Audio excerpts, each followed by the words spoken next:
Thank you, Mr. Chairman. Let me first thank our witnesses, Mr. Miller, Ms. Martin, Mr. Killebrew, Ms. Aviles-Rigg. Your stories are not easy ones to tell, and it is brave of you to come here today and share them with us. In particular, I want to thank you, Ms. Martin. It's hard to believe. It's been 20 years since that tragic day in Colorado.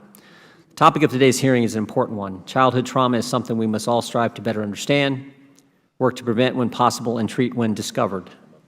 Our children are, after all, our most precious gift. The research shows that traumatic childhood events actually alter brain development, as the chairman said, and are linked to higher rates of heart disease, mental health issues that lead dramatically to increased rates of suicide. Childhood trauma also leads to increased drug use. The drug use often results in a life of addiction, which itself results in trauma for the children of those affected.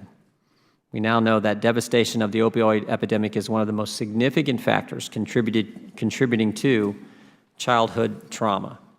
My home state of Ohio has the second highest opioid overdose death rate in the country. These overdoses are ripping apart families and forcing children to cope with unspeakable grief. I want to thank the chairman for inviting Mr. Charles Patterson from Clark County, Ohio, to testify on the second panel to shed more light on these issues and what Ohio is doing to try to combat them. The opioid problem has affected all of our districts, especially our colleague Carol Miller's district, which has been called the epicenter of the opioid epidemic. I appreciate all of Carol's work in addressing this problem. I also want to take a minute to recognize another member of our committee. Dr. Green is not yet with us.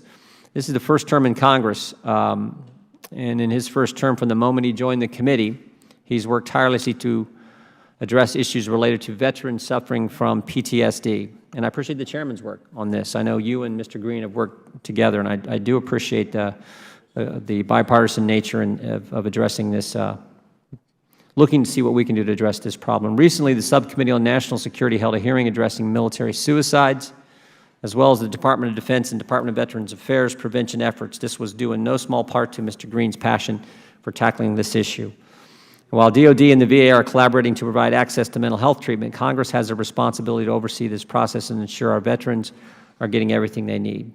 I'd also like to thank the CDC and HHS, in particular Dr. Horry, for her testimony today and the extensive amount of time their teams have provided to the committee staff to learn more about this critical issue.